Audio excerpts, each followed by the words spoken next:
College football players work extremely hard all year. They're constantly putting in the work to better their bodies, their minds, and their discipline. As a result, you can see upwards of 80,000 people pouring into a college campus just to watch a football game. You can infer the amount of revenue that comes with that, and until recently, the players who made it all happen could not make a penny off of it. So that making money off of your name, image, or likeness, which is called NIL for short, that was not an option. So let's take a look into the history and the benefits that NIL has to offer. I think we can all agree that these athletes deserve a share of the revenue that they bring in. According to theladder.com, college football teams bring in over $100 million per season. NIL is not necessarily new. Every citizen, from me to you, has the right to benefit from our name. College athletes trade that right for a scholarship.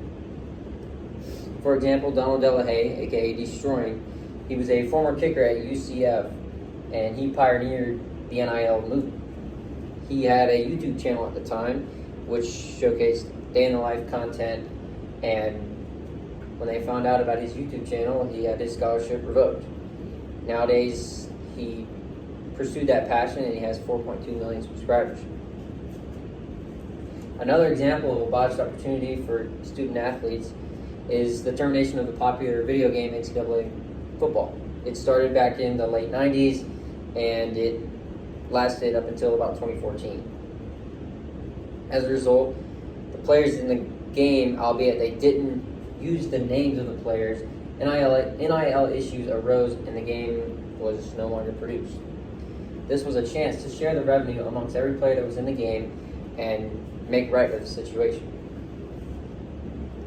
I doubt many people oppose the idea of athletes making a few dollars, but that's not the problem. The problem lies in regulation. Money is king, and the sport follows the money. Before NIL was passed, most arguments in favor of NIL failed to recognize the possible challenges that could come with it.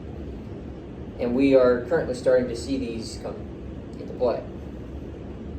And I quote, "I think there are some unintended consequences of the things that have occurred." Alabama head coach Nick Saban said in an interview with trustworthy talk show host and podcast host Josh Pate. I think, and I quote again, "I think name and likeness is great for players. I think when you start trying to make a deal with a guy out of the transfer portal, that's a problem, and it's probably not a good thing." Coach Saban understands that coaches will do anything and go to great lengths to lock down a recruit. NIL becomes a recruiting pitch, which leads to bad advice and ultimately bad decisions. Issues arose in December of last year when the number one overall recruit, Travis Hunter, who was originally committed to FSU, switched his commitment to Jackson State University, a small school in the Southwestern Athletic Conference, which only has about 10,000 people in it. People questioned the legitimacy of the commitment. Head coach Deion Sanders hosted a podcast for Barstool Sports, a multi-million-dollar company. You've probably heard of it.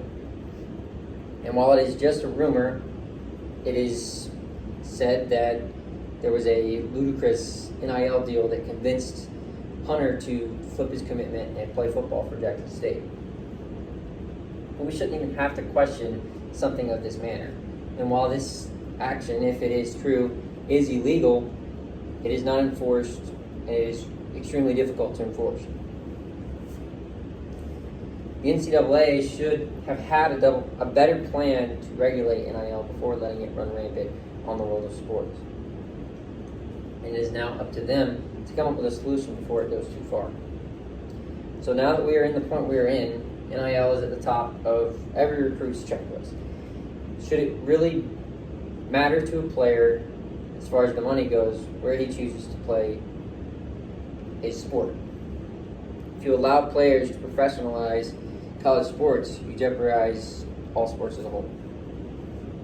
As money directs the talent pool towards the schools with money, the ones without it lose their competitive chance.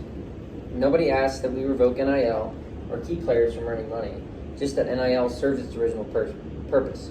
We've achieved half of that. Players can have YouTube channels, start podcasts, make a deal with a brand, and The NCAA football game that I mentioned earlier is coming back next year. So now we must take care of college sports and protect them from the dangers of weak leadership. Thank you.